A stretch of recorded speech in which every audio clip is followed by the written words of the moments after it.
Hi, kitty cats. I am Amethyst Herrick, your hostess for the Purplepodcast, a bi-weekly discussion from your friends at the Purplepaw clan, exploring the intersection of identity and gender, sexuality and intimacy, and community and spirituality. This content right here is being brought to you by supporters of the Purplepaw clan. If you're already a supporter, let me just first of all say thank you so much for your ongoing support. Subscribers, like you, already know that not only do you receive new content directly to your email inbox as soon as it publishes, but you're also able to interact with every contributor directly, which includes me. And my gosh, I want to interact with me, so I figure you do too. If you would like to support shows just like this one, as well as other podcasts, videos, and written material by our contributors, I hope you're going to consider subscribing using the links you'll find in the show notes. All right, I am very, very just honored and happy to introduce my guest today, Tigrilla Gardenia. Hello, Tigrilla. How are you? Hello. I am doing really well. Really well. Good.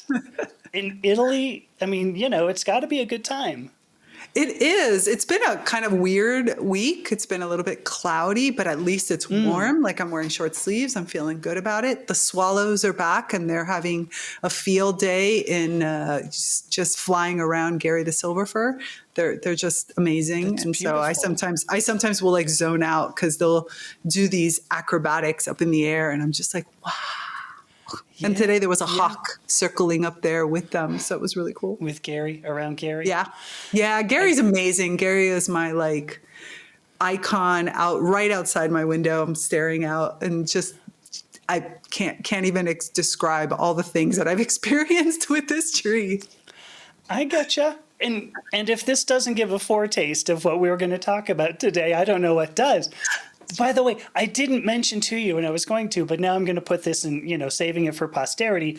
I have an ash tree outside our yard here, out in our front yard, that I have named Ashley. She's my. We were talking about genders of plants, etc. She is my she's my little plant, my little tree friend, my little ash tree friend. So. Yeah, see, Gary's a great example. It's spelled kind of strange because I don't know why, because that's what I got like from one talking. And Gary, for me, for example, has no gender. Like I just Gary the Silverfur. But for example, I'm connected ritually to a tree in our Sacred Woods forest. And that tree is very clearly Miss Oak, like Miss. MS, Miss Oak. Don't ask me why. And then her sister, which is like, they form this little portal and then there's a stump across and I get the hint that that's the brother. Like, and it's just really interesting that these three plants have connected in this way and you have, but it's very like MS dot oak. I was like, okay, Miss Oak. All righty, off you go. Whatever it is that floats your boat, man. I getcha. Cause there's also, oh boy. People are going to shut it off at this point, because there's another tree that I know who's actually a little bit north of here, but Henry is a Colorado spruce. There's a Henry. I don't know. That was the name I got. I'm like, Henry. Yeah. All right. Yeah. That's what you want? People often ask me about that. Like, how do you name out your plants? And I'm like, no. In my, like, for example, where I'm sitting right now, there are 1, 2, 3, 4, 5, 6. Yeah. There's like 15 plants, right in this like view right in front of me. And only of these plants that are sitting in front of me, only 3 of them have names, like in the sense that, plus Gary the Silverfur, who've given me names. The other ones are plant friends. Like and this one behind me is another story, which we're not going to get into because this one refuses to give me a name, but that's on purpose. There's a purpose for that one. And so it's really interesting because I think people, I mean, of course, there are the people that name their things and they think of plants as things, which is whatever. And then there are like, once you start to create a bond, you realize that it's going to be the plant, like you said, like Henry just, chose Henry and threw Henry at you. And you're like, all right, Henry it is. Yeah, I'll run with it, Well, let me finish the introduction, I suppose. Oh, yeah. Sorry about that. Well, everybody else is like, did we come in the middle? What happened? Kind of. So Tigrilla is a nature-inspired mentor, a certified life coach, and here you go, world ambassador for Plant Advocacy, which I'm digging a lot here. The work she does, it's empowering her clients to live authentic, purpose-driven lives in collaboration with the plant world. And I mentioned to you earlier that my spiritual background. That's good enough. My spiritual background is Druidry, so a form of paganism, and this focus on plants is fabulous. Like, I love this, and that leads to my first question, which is just simply, I love these origin stories, right? That is, why do you do what you do? And I'm curious, how did plants become such a metaphor for everything that you're doing? Because your website is filled with imagery of our connectedness to plants, and anyway, I'm going to stop. How did it become a metaphor for your work? I have, besides the fact that, and I'm sure we'll get into it at some point, I have a really weird and varied background, which in some ways fits perfectly with the whole working with plants. And so I live in one of the largest spiritual communities in the world. It's called Damanhur. It's in the north of Italy. We built what some people call the eighth wonder of the world, or the first wonder of the new world, the underground temples of humankind. It's basically, we were just talking about this earlier, I still call it Hogwarts for adults because I can't think of a better term that kind of explains what it's like to live here.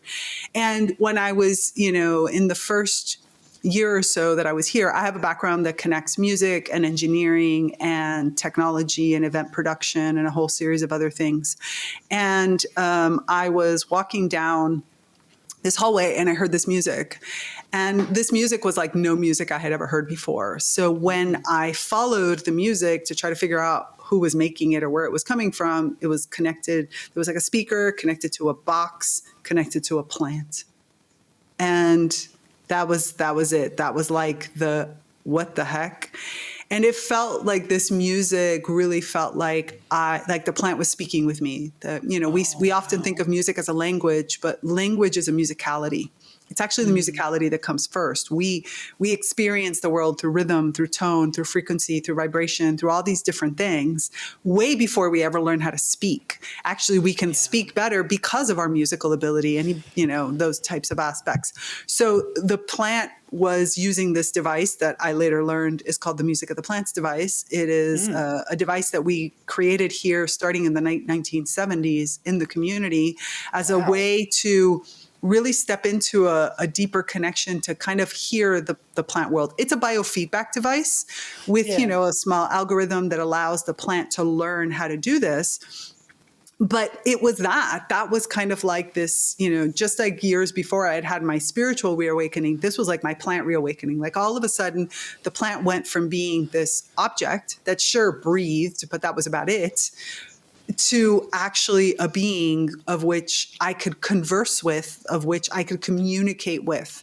And that was it. That was like, all of a sudden I wanted to know more, especially because, again, I had a background in music and in engineering. So this idea of how does this box actually translate? Like, is it really translating what the plant is doing, or is it something that we're sort of contriving to make it sound? And then the deeper I got into the science and the understanding of the way we as a community had first started to use it, and then how it was getting out in the world, that's it. Like all of a sudden that took me down the rabbit hole of plant neurobiology, of critical plant studies, of the plant humanities, of really seeing plants for not just the ecosystem services that they offer, for the fact that they give us oxygen, for kind of like what the plant does for me, but also for the fact that they are amazing mentors and models and can be, as I subsequently learned, amazing co-creators and collaborators. Like my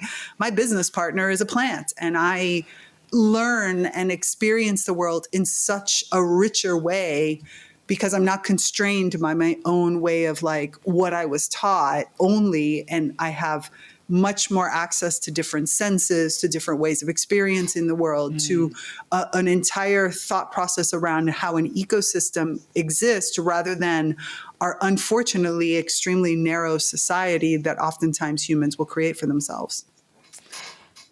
I think that's beautiful. I mean, I so totally agree with you. So I'm going to throw out a question, and I think you're going to knock it out of the park. But so you had brought up, I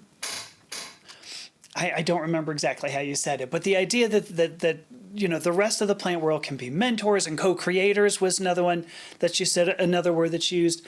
But this implies that like humans are part of the earth, don't have stewardship or dominion over the earth. I mean, are we supposed to live? This is a dumb question coming from me. Are we supposed to live in balance with the earth and with everything around us?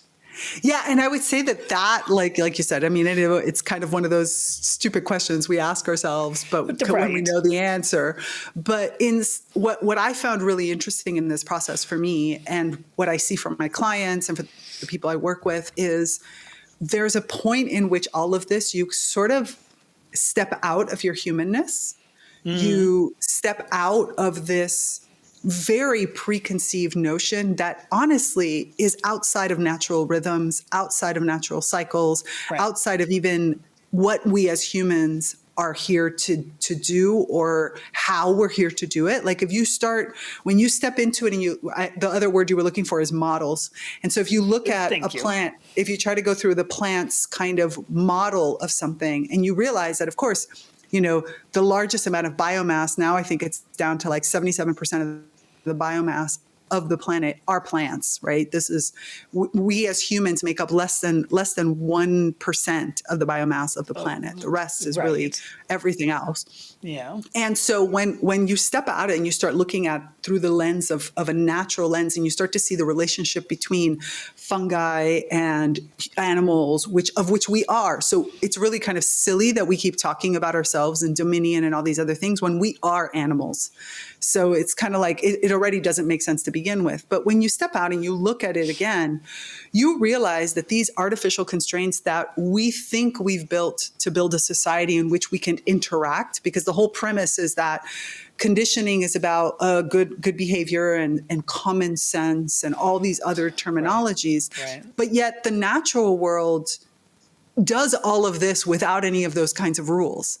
So you start to question a little bit everything. I went through all kinds of, and I still go through it, and I love going through it, all kinds of deep questioning, from what does it mean to eat? Like, when should I eat and when should I not eat? And I started to get into a different relationship with my own body because of that. I started to get into a question of like, when do I step on, for example, the grass, and that of course led to, what do I do with ants? And what do I do with this? And all these different questions that we implicitly kind of just trust either our parents, we call it in Damanhur our three rivers. The river of my education, like what my schooling of whatever sort teaches you, the river of my family sort of lineage of what is it that gets passed down traditionally in that way, and then the society in which, the cultural restraints in which I live in. And it's amazing how much of that we implicitly just accept.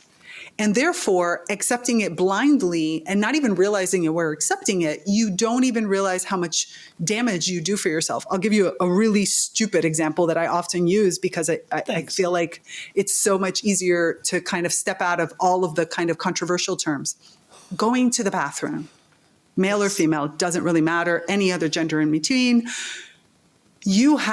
We are taught as a little child, like, this is the way you're supposed to go to the bathroom. Some parents will teach standing up. Some parents will teach sitting down. Again, it doesn't really matter, all these types of things. But is that really anatomically best for your body type? Well, no. No. And so the question is, though, have you given yourself the space to experiment? Like, I'd spent a period of time where I was like, and I still do it because, of course, as you change in age and weight and all kinds of things change, like lean a little forward, lean a little back, hover a little bit, sit completely, give yourself space, like move a little to the right, bring your legs up, bring your legs down, straighten your legs, like. it took me, I didn't realize how much I had taken for granted the fact that my mother taught me how to go to the bathroom, and I implicitly like accepted that.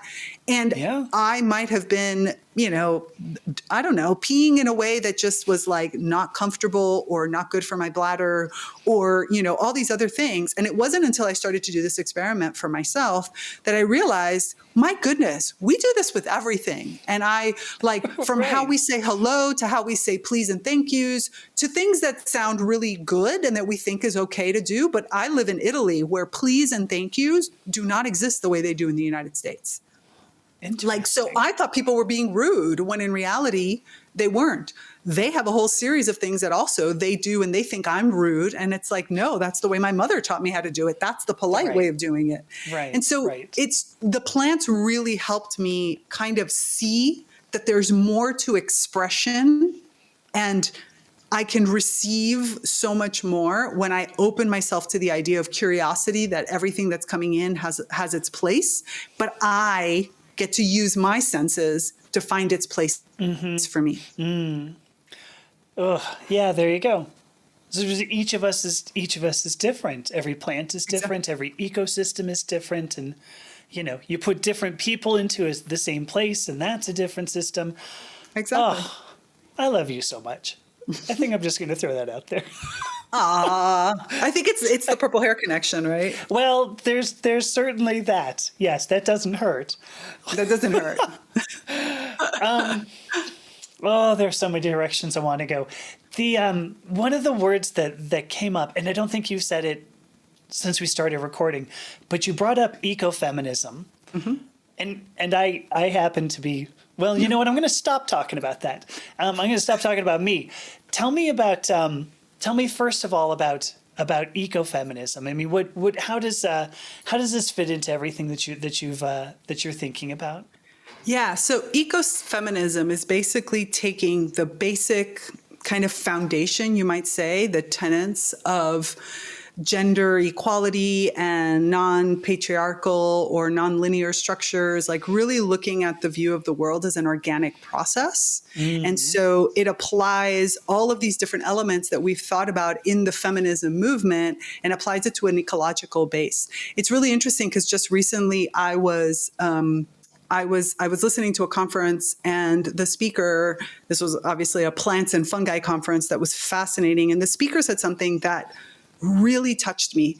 He said, ecology is just natural sociology. And I was like, oh my God, that is true. Like, it's all about the relationships. And ecofeminism really is about is looking at all of it from the perspective of, if we look at these as organic processes and stop kind of like trying to label, not just label, but isolate them down, and instead look at them as a whole process, then how do things change? And when we look at ecosystems, it's a wonderful way of doing it. Because again, I was telling you earlier how I feel like sometimes a lot of these conversations get heated because, of course, going back to that conditioning, right? You've been taught right or wrong. And something my grandmother said to me when I was young, one day we were talking about gay rights in reality. And my grandmother looked at me and she said, look, you have to understand, while I personally kind of don't even understand whether I have an opinion on what it means to be gay or can you be gay or anything like that, because for me to even entertain that thought, I have to believe that my mother was wrong. I have to label my mother as someone who taught me something that was actually harmful to somebody else or harmful to myself or harmful to society or something like that. And it was really interesting because I hadn't thought about it from that perspective. How many people, who grew up admiring their parents, not the people who are like, oh, my parent was like whatever, but like I admired my parents. And so my parents taught me a series of values, and that's the values I lived through. So sometimes stepping out of that, and this is where I think ecofeminism can be really powerful, is stepping out of that metaphor, the human metaphor, for a second, just because you're not ready to kind of like break that glass, that sphere that's been created. And I look at it from a natural process. Let me look at it as an ecosystem. How would I, as an animal, not as a human, but as an animal within an ecosystem in which I'm in harmony with plants, with fungi, with bacteria, with all these things, then how does the ecosystem behave? Not even how I behave. How does the ecosystem behave? And then you can explore a whole series of things that to a certain extent might seem theoretical, but it's not, because you can apply it back in. And then you can turn around and look at this once you then get really comfortable with that, then you can turn around and look at it from the perspective of your human life and be like, wait a minute, if I'm an animal and I grew up in nature and then it starts to it breaks your worldview, but it gives you a safe space to land in. And I think that that's where ecofeminism probably can be a little bit softer in its approach, because it can capture you rather than keeping you inside of the society, human world, of which when that worldview crashes, if you don't have a safe support system, which you probably haven't created because you're in that worldview, you literally, your entire kind of identity crashes within it. Yeah. Yes. Okay. There were again a lot of things. One of the things you mentioned. So having to believe that your mother could be wrong. I came to that realization pretty quickly, but that's not the point. Sorry, Mom. She's not watching this. Who the hell cares? I guarantee. So I have there's a friend Wait of till mine you get the phone call tomorrow. Like, hey. I know. I saw that thing. What the hell? So I have this friend, Lindsay Bindman, and that's her whole, I don't want to say shtick. That almost came out of my face. That's her whole set of work. She calls it Unlearning, and she has a whole podcast about, about challenging all these beliefs that we get from those three rivers.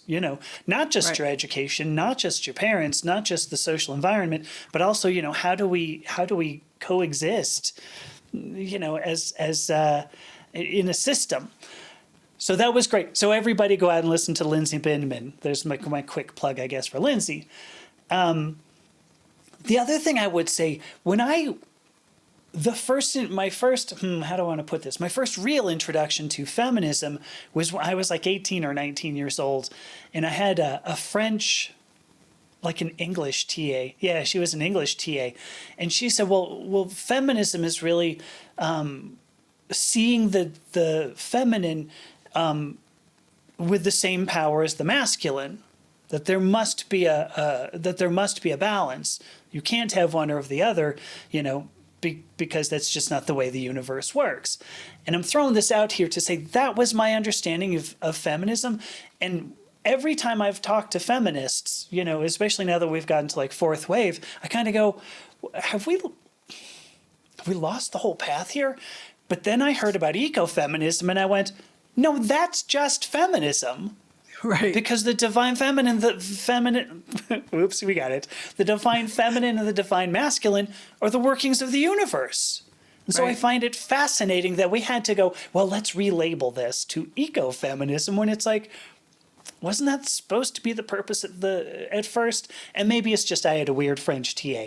Like, I don't know. Maybe that's true. But that was always my understanding. Well, and so go ahead. No, I was just going to say goes to a lot of things that we're in the phase where we're labeling them with, for example, plant this, eco this, conscious this. Like, we're doing it all because we're so far off the path. Our words are so charged with so many different things that I believe it's kind of like magicians. So as a person who practices kind of, a faith that has a whole series of different pieces to it, that when you first start practicing, you use a lot of external tools, whether you're practicing theurgical magic, or whether you're doing any kind of spells-based or ceremonial magic, anything like that.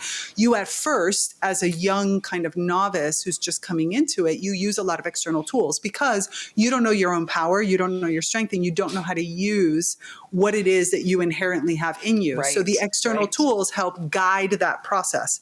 But as you go farther and farther along, right, as you go higher up in grades, as you evolve as a magician or as a druid, as anything, you realize that many of those tools just sort of, they're still there because there are moments when you might need them to concentrate something, but your wave of your hand and your words and your intention have a much stronger directionality than they did at the beginning. And I believe that that's exactly what's happening with our words. A lot of these types of words over time are going to kind of fade back into a more generic form. We're just not there yet. We're not there yet. Oh, that's an excellent point. And by the way, as long as we were dumping on she who must not be named, which we weren't, but you brought up, what you call, for adults. See, it can't even come out of my mouth. Did you hear that? It's just that place for adults. That place. That kind of magically, kind of schooly, placey thing. It always kind of bugged me that everybody there had to use a wand. Right. You had nothing if you didn't have your wand. You lost your wand, you're like, shit, I better go find it or something, or steal one from somebody else. I'm like, but it's not. Yeah, okay, that's whatever. fine when I they don't know were what this first gesture starting, is. but at the end, they should have just used, like the teachers should have just been able to do it with their hands. Like, oh my gosh, yes. Anybody who's a magician knows it. Here's a little side story, very quick side story. I was once giving a presentation on magic, and I had put like my tools out in front of me, and I was having this presentation, and this man was sitting in the audience, and he starts asking me all these questions, like, why do you have that? And you don't need that. And why do you have that? And we got into this really big conversation of this exact point, the fact that as you grow in time, you don't have to use these tools. And I was like, yeah, you're absolutely right. Like, I have everything within me, but because I'm starting with a new group, I want to kind of help them feel comfortable with their own power, and these tools help them. And he's like, okay, that makes sense. And then later on, I was talking with him, and I'm like, excuse me, who are you? It turns out he was like, he's actually an exorcist for the, like, I can't remember what branch of what Christian church. Oh, gosh. And I was like, excuse me? And he was talking to me about, his magical practices. I was like, all right, I get it now. I get it. Why you can't rely on a tool because you don't know what the hell's going to happen. Makes sense. That's truth. Right? Wow. So I guess, gosh, I had questions that I just want to throw out. Some of them were okay, but because I really want to keep talking about ecofeminism. I mean, I'm trying to think of the big question that I want to ask. Because, like, what is balance? You had mentioned looking at an ecosystem as including, the fungus, the bacteria, the animals, the plant. Oh, the humans. Sorry, I guess we are in that too.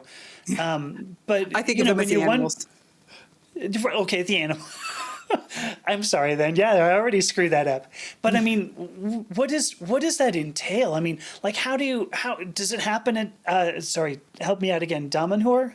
Yeah. So here's an interesting thing. I was somebody that before this plant reawakening used the word balance a lot because I thought that that's where I wanted to go. I'm a person who has really big emotional swings and like has a whole series of things. So I thought, what I really need is balance. And I thought the balance was the way that I was going to deal with my critical side, which is not the inner critic, but literally the critic, which is my dominant personality, to be honest. My dominant personality is that critic. And for a long time, I thought I needed to get rid of it. And so I was looking for the word balance. To be honest, the word balance is almost completely gone from my vocabulary. I very rarely use it. Because the thing is that balance as a goal means stagnation. When something is only in balance, it doesn't grow because you need imbalance in order to move. And then you balance again in order to integrate back. So it's always a flow. So I think I've redefined for myself and for, the work that I do, that you don't really want balance. What you want is flow. You want to know when you're supposed to harmonize with what's around you. And you're supposed to know when actually you're supposed to either compete with it and or enter into a different type of relationships. And kind of looking at it from that perspective, one of the big limitations that I find that humanity, one of the big things that humanity has lost, from the dominarian perspective, we say that there are about 20 extra archetypes connected to relationships that we've lost. And when you start digging into what the plant world considers just basic relationships, even because we believe that the plant world has held these relationships, the plant kinhome still has these major archetypes of relationship inside because they live them, and therefore they're holding them, safekeeping them for humanity if humanity ever is ready to receive them again. Right. So from that perspective, if you just look at the basic relationships that plants have, mutualisms, sure. Everybody talks about mutualisms, right? Win-win situations. That's what we want.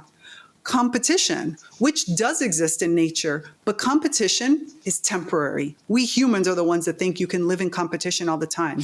Competition all the time is exhausting, and you would die because of the lack of energy, which is exactly what we see, but we don't recognize that this is a problem. We see burnout. We see, people kind of like petering out. We see exhaustion. We see all these different things that are coming from a constant state of competition. And we don't realize that in the natural world, that competition would be localized to a specific thing for a specific purpose, and then it would go away because you have to stabilize the environment again.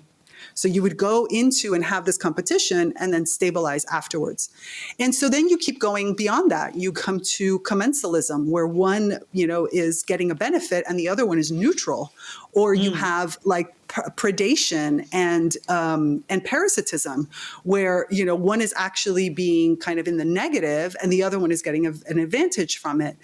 All of these things exist in the natural world. And so they are different states that come in and out sometimes. Most of the time, it's not a permanent state ever, or there are kind of overarching what we call deep patterns that might be permanent, like mutualism between, a clownfish and the coral, which is a large kind of idea of a mutualism, of their winning together. But even in those moments, there are small moments of competition, of commensalism, of all these different things. And that's really what we want. We want to flow. We want to be able to, kind of like we were talking about earlier, gender of plants, right? The plants flow. Like I've had people that I've worked with who are like, oh, this plant today is being feminine to me. And then tomorrow I'm feeling a very masculine energy from the plant. And that's what I'm learning from. And so all these flows back and forth is what the overarching balance is made out of. Balance is not homeostasis. Balance is not stagnation. Balance is the ability is to flow and move through those things. Does that make sense? It does, and I guess here's how I would challenge this, because I use the word balance to imply cyclicity. Really, I mean, if you're just looking at like thermodynamics, like so you can use the canonical thermodynamics example, which is just like gas in a box, right? Right. Those atoms aren't staying still. They're always moving all over the place, bouncing off the edges of the box to set up a pressure, with a gas within the box. Presumably you took physical chemistry, so you're going along with me on this. But it's equilibrium, and maybe equilibrium is closer to the point that I mean, because equilibrium is not homeostasis. Equilibrium is continual change in order to maintain that equilibrium. Right. And this is what I was going to say. So now that I've given my physical chemistry lecture, everybody, you can send me a check for your PChem class. Because I would also say that what we're looking at today is a flow. The idea that we always have to grow, like the American dream is we're always growing. There's the stock market's going to go up, buy into mutual funds and you'll make $1 million. Get rich quick. Right. It's a flow, but it's not cyclic. It's not flow. It's not an equilibrium. It's I'm pushing in one direction, and you can't. At some point, that direction's got to stop. But see, I don't see that as a flow, but maybe that's just, again, semantics of words, right? Because like you said, flow to me does follow a cyclical cycle, which has periods of rest. And most importantly, which I think is kind of going to the idea that we do growth, but it's unstable growth. Because that's why it can topple down, as opposed to integration to create complexity, which then allows you to kind of stabilize everything, make that the new set point, and then see where am I supposed to go. And that growth can be forward, but it can be sideways. It could be in lots of different things. But so I guess that's to me more of the flow. It's that nature of I expand on something, then I hold in order to integrate it. This becomes my new norm. I then experiment with it. What does it mean? How does it feel? How does it integrate to the overall system? Because I can't grow again if I haven't taken into consideration where it flows into the system. And because if not, the ecosystem eventually is always unstable, which is what we see when we think about this continuous growth cycle, right? In order for that continuous growth cycle to be happening, there's instability all around the very mechanisms that hold that in place. Yeah. Yes. So I think we're saying the same thing. We're saying the same thing. We're just using different words. Yeah. And maybe I do like using the word equilibrium better, because equilibrium doesn't, because I hear what you're saying, because balance, because like if you think about God, there's a rock in like Arizona or something. I'm trying to think, or Utah maybe, but there's a rock that's balanced on top of something. Right. And you go, wow, look at that. That's balanced. And I hear what you're saying. It's like, well, it's not moving.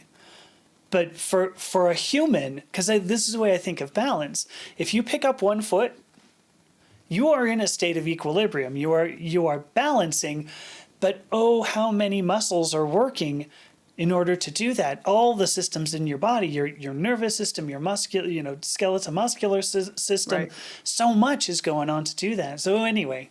I think it's a great example of the micro versus, I think it's a great example of what you're talking about and why it is so important for communication cannot be in just snippets of words. Because of exactly what you said, because you're looking at it from the micro, like from the internal, here's everything that's happening in this system in order to hold that balance, right? I'm looking at it from the macro, which is that you're holding on one foot. It means you're never going to move forward. You're never going to move sideways. You're never going to move back. You're just going to be in that place. Both of them are correct. But bear in mind, you lifted up one foot. Of course, you're not going to. How can you walk forward? Truth. I used an example that I think was and a bit you spurious, touched on you touched on something that is another really important principle that has very much changed the way I live, which is that there is no absolute truth in the world of form. I know that some people are going to argue with me on this, but in my world, there is no truth in the absolute truth in the world of form, because everything has the point of view needs to always be integrated into it. Right. And well, the point I'm not of disagreeing. So it's like, it's interesting to see people who argue with you about certain, like, no, this is absolute, whatever, where we're talking about a scientific paper or whether we're talking about just a conversation amongst friends. And it's like, I could argue with you if you look at it from a point of view, you could have a player, and they might say, oh, but look at this football game. I don't know why I'm pulling out football, but whatever. It just is the first thing that came to my mind. This football game, it's objective that somebody won. Yeah. But if I ask one of those players how they feel about that game, I guarantee you there's somebody who felt like that game was a failure for them. Oh, yes. Right. So, I love using the example. Football game was better than my example, because I like the example. There's always, like, let's use Star Wars. There's a canonical example that I'm not going to use because I just don't like using the word. But if you look at Star Wars, right, the Empire doesn't think that they're the bad guys. Exactly. Right. We're seeing a story from the standpoint of the rebels, which is great. Do you like Star Wars at all? Maybe I do, and I find our conversation fascinating because I can't remember why somebody I was talking to kind of was going through a kind of one of those thought experiments of like, okay, well then put yourself on the other side and let's have a conversation about it from that perspective. And you're like, yeah, oh yeah. It's not something I'm going to go back to Unlearning and Lindsay's bit, but I mean, the idea that that everybody thinks they're the good guy. Or good girl. Like, I'm sorry, I shouldn't gender this. The good person. They always think they're on the side of good. Right. But it depends on what, whether you're the victim, how do you see yourself as the victim and an aggressor? Or do you see yourself as like the good people who are just going, why can't you just agree with me? Yeah. And this is something, as you were saying, this is something that, for example, the plants helped me a lot with, because again, being somebody who is a critic and whose dominant personality was a critic, I either would do one of two things. Either my critic would judge something as right or wrong, or on the other side, the critic would say, you're just destroying things with this kind of like way that you're approaching stuff. And so it would then judge myself.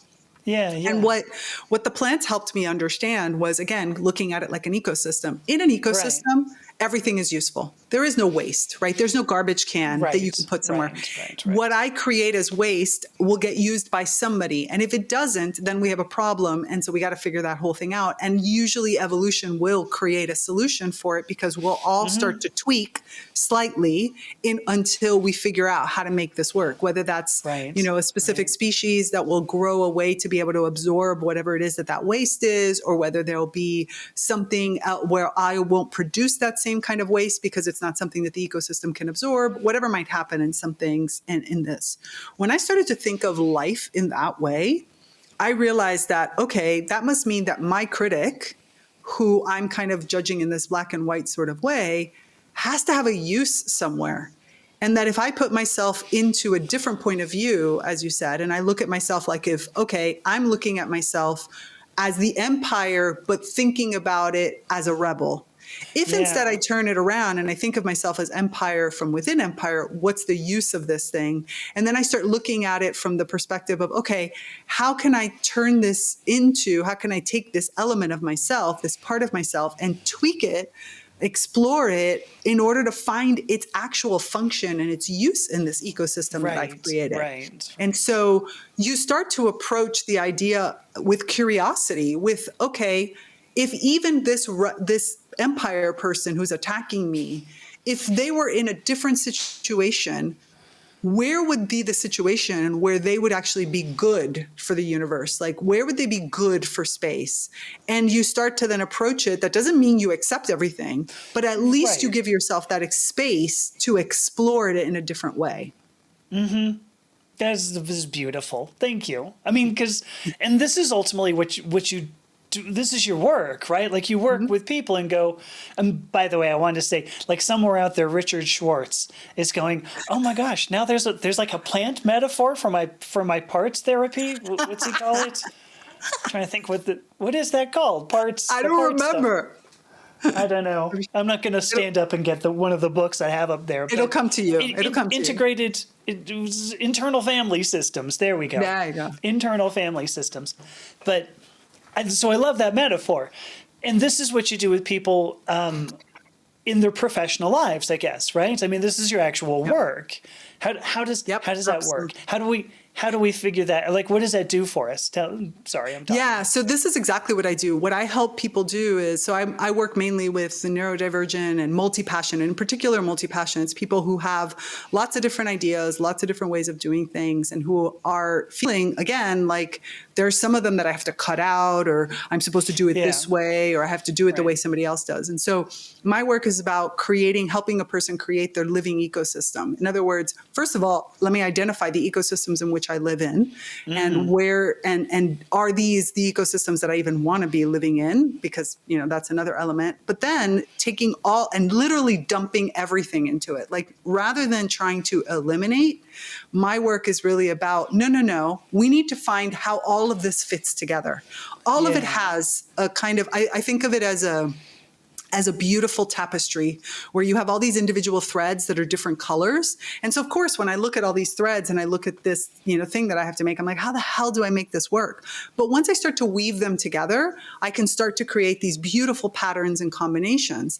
And what I want you to do is use the way your mind works to weave them together. And then let's weave them, and then let's just tweak the way that they come out of the system. So you can still be you, always.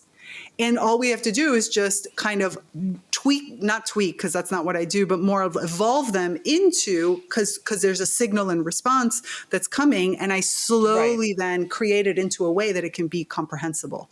And that's what I love doing. I love to create that big sacred space, that's safe, that you can feel completely safe, dump everything in there, and don't worry about, oh, my mind works this way and I need to change it. No. I don't believe in changing like anything. I believe in figuring out how it's supposed to be used. Yeah. Oh, well, I mean, what you got to do. I mean, it was somewhat of a throwaway line, but you said there's no trash can that you can just put somewhere. I think is how you put it. Yeah. And I was like, exactly. Isn't that true? No matter what you got, the Earth's got to chew it up somehow. Exactly. Right. I mean, so if we look at a bigger ecosystem, that's phenomenal. I want to ask you one question, because I know you have a background in music, and we talked about music before, and I love music and all that. And so I even wrote down a question that I wanted to use terminology that would be evocative of that, because my question was how do we learn to hear the music of the universe? You had not even told me the story of the plants doing music. Yeah. How do we tap into that? Because that was a beautiful story too. Everything is beautiful. Yeah. So there's going back to the whole tools way, right? Yeah. I started with the Music of the Plants device, which is a device that you can totally buy and use. And as a matter of fact, I just got a new device because I'm doing some educational training in Croatia, and I'm so excited. I just got a new device to work with kids and help them, because again, it's a great way. Again, stepping out of this sort of linear logic that we have of connecting with plants and starting to hear their signals and the way that they express themselves through a medium that is neutral, that is always like, who hates music? Come on, like, who hates music? So the Music of the Plants is a great... The empire. That's who it is. It's the empire. Exactly. It's always the empire. And so the Music of the Plants is a great way to start that process. And then from there, in my experience with all of the people that I work with, is like, then all of a sudden you start to open up other senses of yourself. You allow yourself to feel into something, first through the vibrations and then stepping out. And little by little, you start to really more hear, or better said, feel into the universe. We've been also, part of our conditioning is to not trust ourselves. We kind of talk about our gut instinct a little bit. That's probably the only instinct that in modern vernacular is still sort of acceptable. But that feeling, that spidey sense, that knowing, and all these types of things, there's only very limited situations, like, a mother feeling that their child is in danger, twins having a thought process that they share. Like, it is evident that it exists, but we only give permission for certain classes to be able to use that.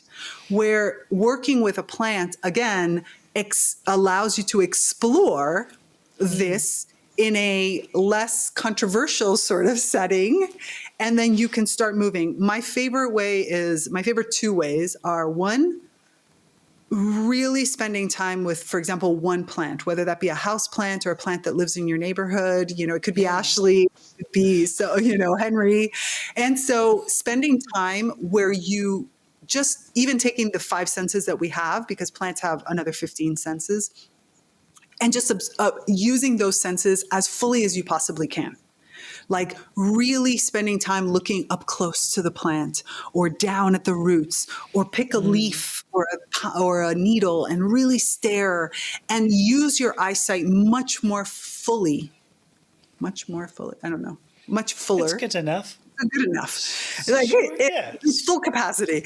Like really expand and do this for all of your senses. And little by little, you're going to start to receive more, because now you as a receiver are giving us are alerting the signaler, which would be the plant in this case, to say, I want more. Help me, and let's kind of push that element. And so, for example, I teach. I have an upcoming workshop actually, which is all about reawaken lost senses. The idea that we have other senses that we can sort of get into.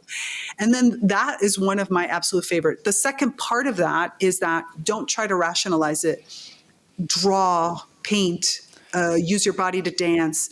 Allow whatever it is that you're experiencing to come through also other senses. Because if you automatically try to filter it through your mind and try to rationalize it or understand it with words, our words are already limited. And so therefore, the words that are necessary for you to really embody it don't exist anymore. We've lost them. So until vocabulary catches up, it's better for you to give yourself permission to feel into it, to draw, and drawing, especially non-lined paper with whatever medium works, just is always a really great way. I actually have a writing and creativity group where we use a lot of these different tools, because then I start to get a feeling of what feels good, what feels like it's landing, when am I getting a message, and then later I can try to put it into words, but I don't truncate it by putting it into words too soon.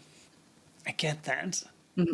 That's good. It tied together a few threads there. The idea of having tools initially, and then learning to hear all of that. Exactly. Yeah, it was pretty cool. People are going to listen to this and go, "Oh my gosh, I want to work with you. I need to work with you."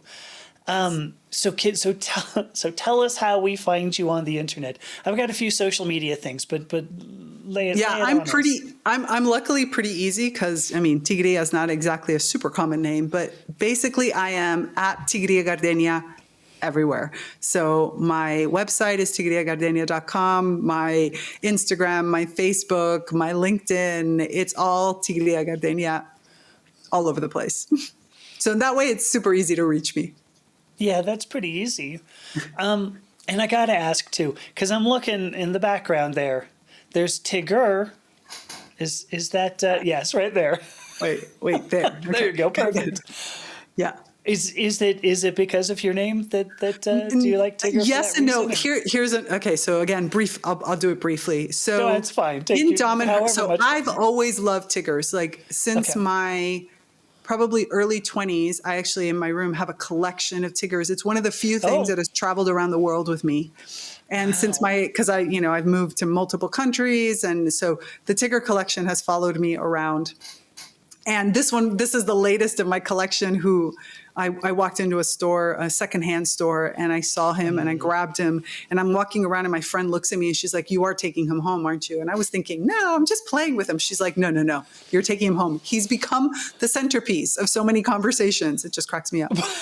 I believe it. So Tigger has always been special for lots of different reasons for me. And then in Dom and Her, we have the opportunity, if you choose to conquer new names as part of our spiritual process. Your first name is the animal or nature spirit, in order for you to connect into that side of yourself. And then the second name is a plant or a fungi. So Tigrilla is actually a small South American feline, lives mainly around Colombia, although there is a cousin version cousin species that goes a little bit farther south, but mainly around Colombia and the surrounding countries. And Tigrilla looks like a very small ocelot. So you have an ocelot that's kind of big, then you have a margai that is kind of in between us, and then I'm the smallest, and I happen to just live up in trees. And so as soon as I saw this animal, I knew I had to go after this name, because it's a whole process here that involves the community. It's really fun. It's a game. But I knew I got very lucky, because they tried to give me, what is this other animal called? Like a monarch or something. It's in the weasel family, and that was the name they wanted to offer me. And I was like, oh gosh.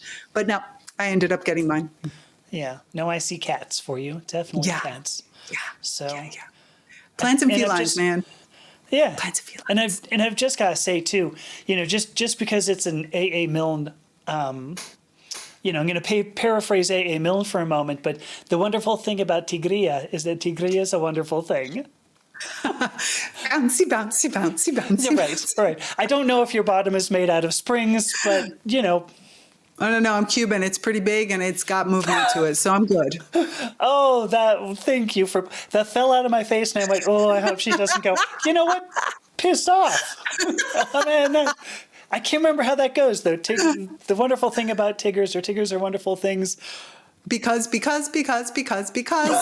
wonderful things he does. I think their tails are made out of rubber and their bottoms are made out of springs. Is that what? Or is it the tails? I don't remember. Yes, I think so. But yeah. I don't know. Something about springs. Exactly. We're going to have to just run with it. Somebody send it to us, okay? You know, if you listen to this, just you tell us, okay? Who the hell knows? I got the first line and that was enough. That was good. That's a good thing.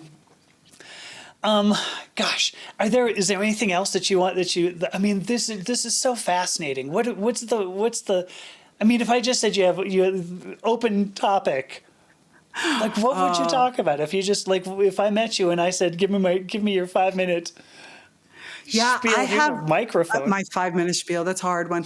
I am obsessed right now, really, with this whole concept of the senses, of perception. And I worked for a long time on my, with this particular plant that's right behind me, I worked on, and I still work on reawakening my subtle body of imagination. So the layer of my aura connected to imagination. And I am constantly amazed at, we tend to think that, if I open up, then, oh my goodness, I'm not going to be able to handle it. A lot of people who are super sensitive think that the idea of opening up is horrible and let me shut it all down because I can't deal with society with all these things.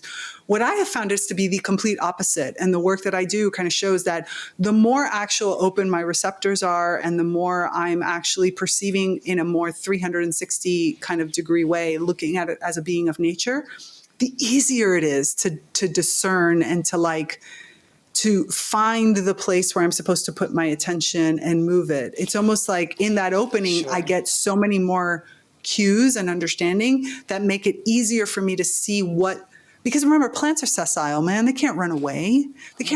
So they have to be able to sense everything and then make a decision where to go and what to do with it. Yes. And I feel like that is a sense we've lost because when we were out in nature, because there's this huge mythology around hunter-gatherers that they were starving and all this, it's all crap. Of course. And so in the contrary, when we were hunter-gatherers, we were so tuned in, so to the nuances of everything that it was easier to know what direction to go and where the berries were and where the food was and all these types of things.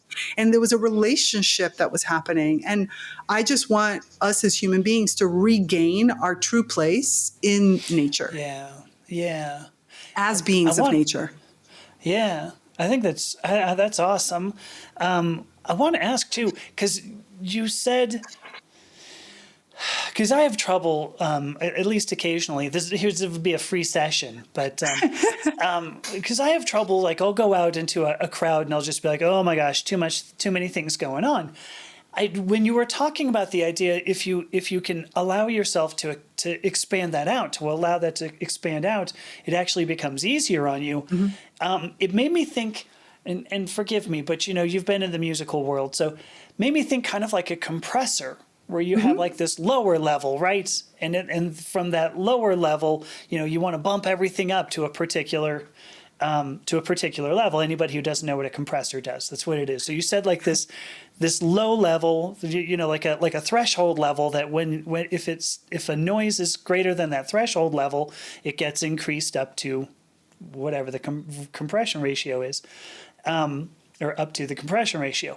Anyway, it sounds like almost what you're saying is that the more that you open yourself, the more you can allow that threshold. It seems like the threshold actually rises because it doesn't. Now these aren't impinging on you as sounds that you go, oh my gosh, why am I hearing the ticking of a clock, in the background of something because the threshold's been set so low. It's almost like if you can set the threshold higher, you have more space in order to perceive everything that's happening around you. Was that anywhere near a good... Yeah, that was a great. And I'm going to add, because anybody who's a music engineer knows that you almost always use a compressor and also different kinds of filters, right? Because the filters help you attenuate that sound and do it. And it's exactly that same model, right? I want to use that compressor for exactly the reasons that you said, and then I want to have the filter And oftentimes when I'm teaching like clients at the very beginning and I help them kind of create, rather than oftentimes if in the spiritual world, you'll hear a lot like shielding and boundaries. I actually have a whole podcast episode against those types of things for permanent use. They have their limited uses as always.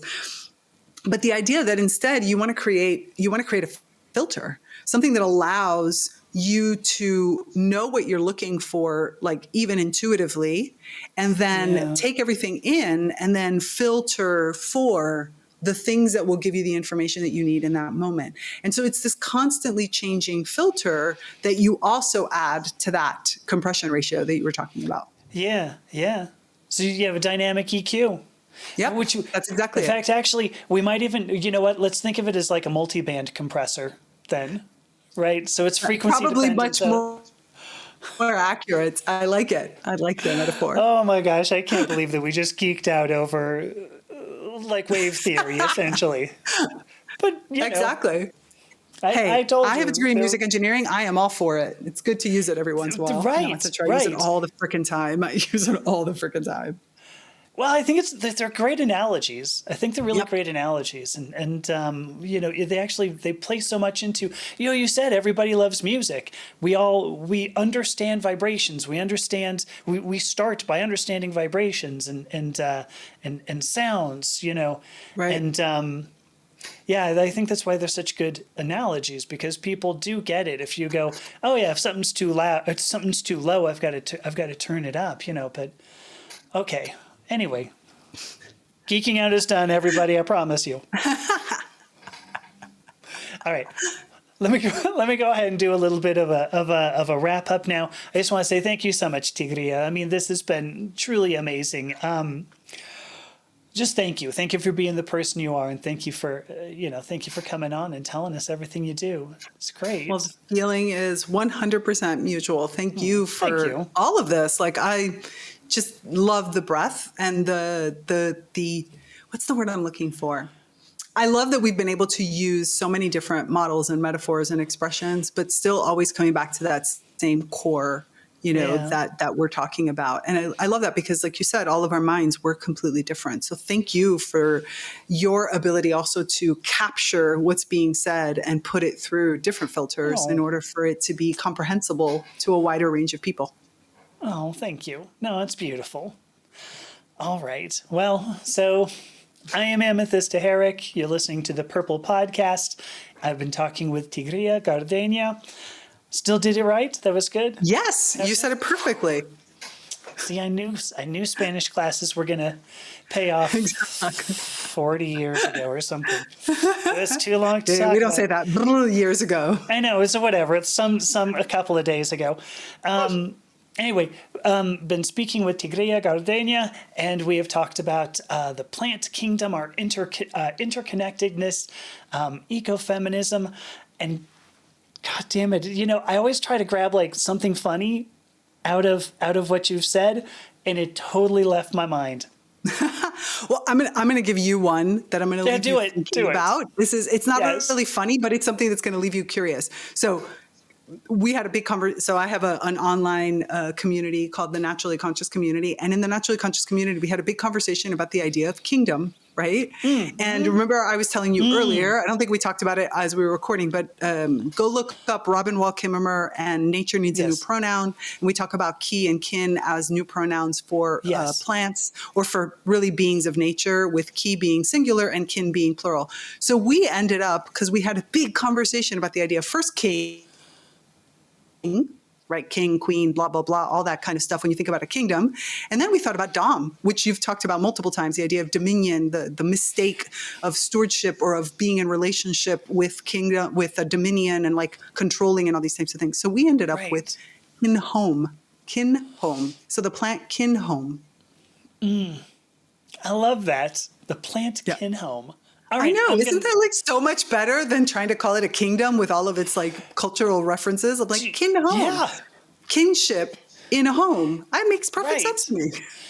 The funny thing was that it fell out of my mouth and I didn't think about it. Then you said, well, let's talk about kingdom. And I went, oh God, that's right. How did that?